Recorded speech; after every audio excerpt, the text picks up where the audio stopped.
இந்த 2026ல ஸ்டாக் மார்க்கெட்ல next big opportunity என்ன அப்படின்னு கேட்டா எக்ஸ்பர்ட்ஸ் நிறைய பேர் சொல்றது ட்ரோன் செக்டரை பத்தி தாங்க.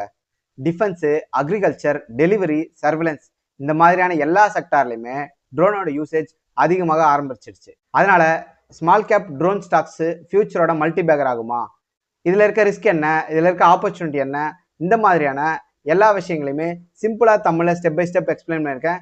இந்த வீடியோவை ஃபுல்லா பாருங்க. இந்தியாவிலேயே ரொம்ப வேகமாக வளர்ந்துட்டு வர்ற ஒரு முக்கியமான புதிய செக்டார் தாங்க ட்ரோன் இண்டஸ்ட்ரி. இந்த ட்ரோன் செக்டார் ஏன் ஃபியூச்சர்ல பெரிய க்ரோத் பொட்டன்ஷியல் இருக்குன்றத சிம்பிளா பார்க்கலாம். ஃபர்ஸ்ட், கவர்மெண்ட்டோட சப்போர்ட். இந்தியன் கவர்மெண்ட் ட்ரோன் இண்டஸ்ட்ரிக்கு நல்ல சப்போர்ட்டை கொடுத்துட்டு வராங்க. புதுசாக ரூல்ஸை கொண்டு வந்து கம்பெனிஸ்க்கு ட்ரோன் தயாரிக்க ஈஸியான வாய்ப்பை கொடுத்துருக்காங்க. அடுத்தது டிஃபென்ஸ் செக்டாரில் பார்த்தீங்கன்னா பார்டர் செக்யூரிட்டி, சர்வேலன்ஸு போன்ற பாதுகாப்பு வேலைகளில் ட்ரோன்ஸை அதிகமாக யூஸ் பண்ணுறாங்க. டிஃபென்ஸோட பட்ஜெட் கூட அதிகரிச்சிருக்கு. இதனால ட்ரோன் கம்பெனிக்கு டிமாண்ட் ரொம்பவே அதிகமாகுது. முன்னாடியெல்லாம் நம்ம ஃபாரின் கண்ட்ரீஸ்லேருந்து ட்ரோன்ஸை இம்போர்ட் பண்ணிட்டு இருந்தோம். இப்போ இந்தியாவிலேயே ட்ரோனை மேனுஃபேக்சரிங் செய்யறதுக்கு கவர்மெண்ட் என்கரேஜ் பண்ணுறாங்க. இதனால இந்தியன் கம்பெனிஸ் வளர்றதுக்கான வாய்ப்புகள் நிறையவே இருக்கு. விவசாய நிலங்களில் மருந்து தெளிக்கிறதுக்கும் லேண்டை செக் பண்ணுறதுக்கும் ட்ரோன்ஸை யூஸ் பண்ண ஆரம்பிச்சிருக்காங்க. இது நேரத்தை மிச்சப்படுத்துறது மட்டும் இல்லாமல் வேலையை ரொம்பவே சுலபமாக்குது. அடுத்தது ஃபியூச்சர் லாஜிஸ்டிக்ஸ். ஃபியூச்சரில் டெலிவரி, மெடிக்கல் சப்ளை, டிரான்ஸ்போர்ட் போன்ற வேலைகளுக்கு ட்ரோன்ஸை பயன்படுத்தலான்னு கம்பெனிங்க ட்ரை பண்ணிட்டு இருக்காங்க. ட்ரோனோட யூசேஜ் டிஃபென்ஸ் மட்டும் இல்லைங்க. விவசாய நிலங்களில் வேலை செய்கிறது, நில அளவீடு பண்ணுறது, கட்டடங்களில் மற்றும் இன்ஃப்ராஸ்ட்ரக்சர் ஆய்வு பண்ணுறது, பேரிடர் மேலாண்மை பண்ணுறது, பாதுகாப்பு கண்காணிப்பு, இதனால ட்ரோனோட எக்கோசிஸ்டம் முழுசும் ஃபியூச்சரில் ஸ்ட்ராங் க்ரோத்துக்கான சான்சஸ் நிறையவே இருக்குது. இப்போ ஒரு முக்கியமான கொஷின் இருக்கும், ஏன் ஸ்மால் கேப் ஸ்டாக்ஸ் பற்றி அதிகமாக பேசுகிறாங்க அப்படின்னு. லார்ஜ் கேப் கம்பெனிஸ் ஆல்ரெடி ஸ்டேபிளான க்ரோத் ஸ்டேஜில் இருக்கும். அவங்க பிஸ்னஸ் ஸ்ட்ராங்காக இருக்கும், க்ரோத்தும் ஸ்டெடியாகவே இருக்கும். ஆனால் ஸ்மால் கேப் கம்பெனிஸ் இன்னும் ஆரம்ப நிலையில தான் இருக்கும். அதனால தான் ஸ்மால் கேப் ஸ்டாக்ஸ்க்கு பெரிய க்ரோத் பொட்டன்ஷியல் இருக்குது. கம்பெனி சரியாக வளர்ந்தா ஃபியூச்சரில் ப்ரைஸ் வேகமாக இன்க்ரீஸ் ஆகிறதுக்கான சான்சஸும் அதிகமாகவே இருக்குது. சில நேரங்களில் மல்டி பேக்கர் ரிட்டர்ன்ஸ் கூட கிடைக்கலாம். ஆனால் இதுலேயும் ரிஸ்க் இல்லை அப்படின்னு சொல்ல முடியாது. ஸ்மால் கேப் ஸ்டாக்ஸ் அதிக வால்டைலிட்டி இருக்கும், ப்ரைஸ் ஃபாஸ்ட்டாக அப் அண்ட் டவுன் ஆகலாம். அதனால் பேஷன்ஸோட ப்ராப்பர் ரிசர்ச் பண்ணுறது ரொம்ப ரொம்ப முக்கியம்.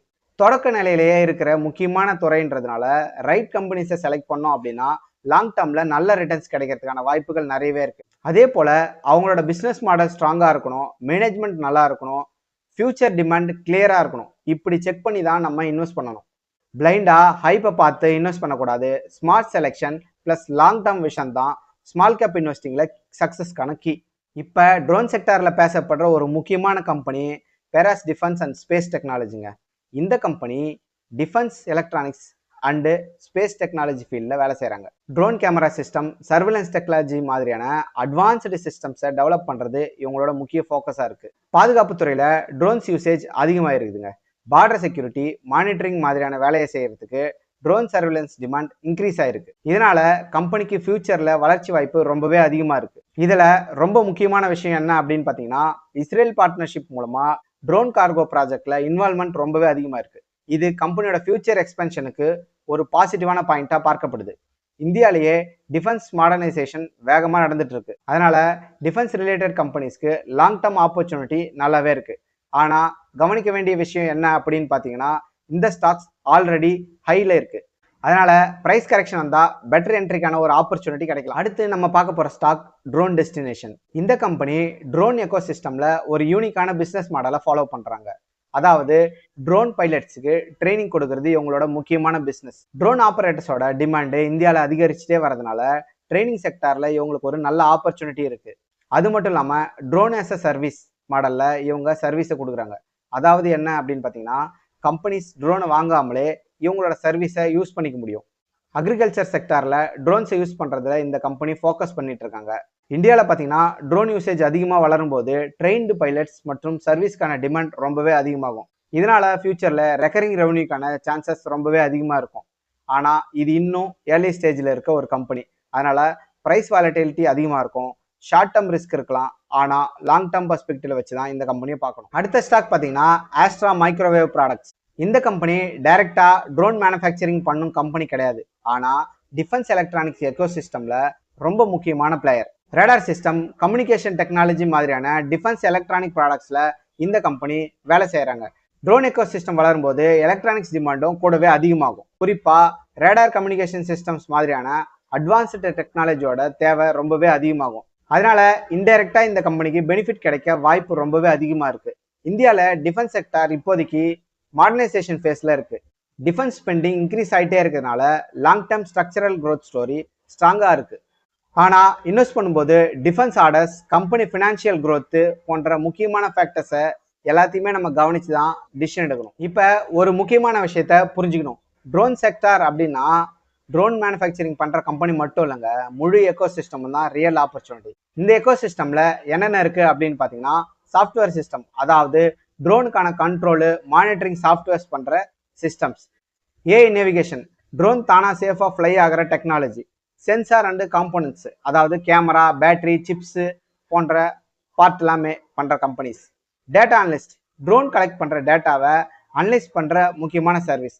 இந்த நீச் கம்பெனிஸ் ஃபியூச்சர்ல ஹிடன் வின்னர் ஆகலாம். ஏன்னா ட்ரோன் யூசேஜ் அதிகரிக்கும் போது இந்த சப்போர்ட்டிங் கம்பெனிஸோட டிமாண்டும் ரொம்பவே அதிகமாகும். இன்வெஸ்டர்ஸ் மைண்ட் செட் எப்படி இருக்கணும் அப்படின்னு பார்த்தீங்கன்னா, ட்ரோன் பில்ட் பண்ற கம்பெனியை மட்டும் இல்ல, ட்ரோன் எக்கோ சிஸ்டம் பில்ட் பண்ற கம்பெனியும் கன்சிடர் பண்ணும். லாங் டேர்ம் க்ரோத் பார்க்குறவங்க எக்கோ சிஸ்டம் ஃபுல்லா கவனிச்சா ரொம்ப ரொம்ப நல்லது. அடுத்த ஸ்டாக் பார்த்தீங்கன்னா ரட்டன் இந்தியா என்டர்பிரைசஸ். இவங்க டெக் செக்டார்ல ஃபோக்கஸ் பண்ற ஒரு டைவர்சிஃபைடு கம்பெனி. ட்ரோன் செக்டார்ல நியோஸ்கைன்ற டிவிஷன் மூலமா ஒரு என்ட்ரி எடுத்திருக்காங்க. லாஜிஸ்டிக்ஸ் ட்ரோன்ஸ், டெலிவரி ட்ரோன்ஸ் மாதிரியான ஃபியூச்சர் ஆப்பர்ச்சுனிட்டிஸ்ல இந்த கம்பெனி ரொம்பவே ஃபோக்கஸ் பண்றாங்க.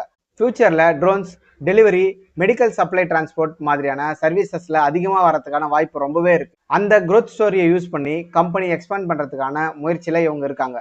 அது மட்டும் இல்லாம இவி அண்ட் டெக் பிசினஸ்ல டைவர்சிஃபை பண்ணியிருக்கிறதுனால க்ரோத்துக்கான சான்சஸ் ரொம்பவே அதிகமா இருக்கு இவங்க கிட்ட. ஆனா இது ஒரு ஸ்மால் கேப் கம்பெனி. இவங்க ஒரு நியூ பிசினஸ் மாடல்ன்றதுனால ரிஸ்க் ரொம்பவே அதிகமா இருக்கும். ஷேர் பிரைஸ் ஃபாஸ்டா அப் அண்ட் டவுன் ஆகலாம். அதனால பொறுமையும் லாங் டேர்ம் வியூவும் வச்சிருந்தா கன்சிடர் பண்ண வேண்டிய ஒரு முக்கியமான ஸ்டாக். அடுத்து நம்ம பார்க்க போறதா ரொம்ப முக்கியமான விஷயம். சின்ன விஷயம் தான், ஆனால் ரொம்ப ரொம்ப முக்கியமான விஷயம். ட்ரோன் செக்டார்ல ஹைப்பை மட்டும் பார்த்து இன்வெஸ்ட் பண்ணவே பண்ணாதீங்க. இந்த செக்டார்ல ஃபியூச்சர் பொட்டன்ஷியல் இருந்தாலும் சில ரிஸ்க் ஃபேக்டர்ஸை நம்ம ரொம்ப கவனிக்கணும். ஃபர்ஸ்ட் ரெகுலேஷன் சேஞ்சஸ், அதாவது கவர்மெண்ட் ரூல்ஸ்ல ஏதாவது சேஞ்சஸ் வந்ததுன்னா பிஸ்னஸ் பாதிக்கப்படுறதுக்கான வாய்ப்புகள் நிறையவே இருக்கு. ரெண்டாவது பார்த்தீங்கன்னா, இன்னும் நிறைய கம்பெனிஸ் ஏர்லி ஸ்டேஜ்ல இருக்கு. ப்ராஃபிட்டபிலிட்டியில சேஞ்சஸ் வர்றதுக்கான வாய்ப்புகள் நிறையவே இருக்கு. மூணாவது பார்த்தீங்கன்னா, புதிய கம்பெனின்றதுனால காம்படிஷன்ஸ் ரொம்பவே அதிகமாக இருக்கும். காம்படிஷன் அதிகமாக ஆச்சுன்னா மார்ஜின் குறையும். அடுத்து இது எல்லாமே ஸ்மால் கேப் ஸ்டாக்ஸ்ன்றதுனால மார்க்கெட் வாலட்டிலிட்டி ரொம்பவே இருக்கும். ப்ரைஸ் ஃபாஸ்டா அப் அண்ட் டவுன் ஆகலாம். அதனால எக்ஸைட்மெண்ட்டா பார்த்து டிசிஷன் எதையுமே எடுக்காதீங்க. எப்பவுமே ப்ராப்பரா ரிசர்ச் பண்ணுங்க. Company financial, business model, management எல்லாமே செக் பண்ணிட்டு இன்வெஸ்ட் பண்ணுங்க. அதை விட ரொம்ப ரொம்ப முக்கியமானது போர்ட்ஃபோலியோ டைவர்சிஃபிகேஷன். ஒரு செக்டார்ல மட்டும் ஃபுல் இன்வெஸ்ட்மெண்ட் பண்ணாம ரிஸ்கை ஸ்ப்ரெட் பண்ணுங்க. ட்ரோன் செக்டார் ஃபியூச்சர் டெக்னாலஜி ட்ரெண்டா மாறதுக்கான வாய்ப்பு நிறையவே இருக்குது. டெக்னாலஜி வளர்ச்சி, கவர்மெண்ட் சப்போர்ட், டிஃபென்ஸ் மற்றும் அக்ரிகல்ச்சர் யூசேஜ் இன்க்ரீஸ் ஆகிற காரணத்தினால இந்த செக்டார் லாங் டேர்ம் க்ரோத்துக்கான பொட்டன்ஷியல் இருக்கிறதா பார்க்கப்படுது. ஏர்லி ஸ்டேஜ்ல இருக்கிற இந்த கம்பெனிஸ் எல்லாமே சரியா செலக்ட் பண்ணினா ஃபியூச்சர்ல நல்ல க்ரோத்து இல்லைனா மல்டி பேக்கர் ரிட்டர்ன்ஸ் கூட கிடைக்க சான்சஸ் நிறையவே இருக்கு. எப்பயுமே இன்வெஸ்ட் பண்றதுக்கு முன்னாடி ஓனா உங்க ரிசர்ச் பண்ணுங்க, இல்லைனா உங்க ஃபினான்ஷியல் அட்வைசரை கான்டாக்ட் பண்ணுங்க. இது மாதிரியான ஃபியூச்சர் ஸ்டாக்ஸ் அனலைசிஸ் வீடியோ தொடர்ந்து பார்க்கணும் அப்படின்னா நம்ம சேனலுக்கு சப்ஸ்கிரைப் பண்ணிக்கோங்க. இன்னொரு இன்ட்ரெஸ்டிங்கான வீடியோவில் உங்களை சந்திக்கிறேன். தேங்க்யூ ஃபார் வாட்சிங்.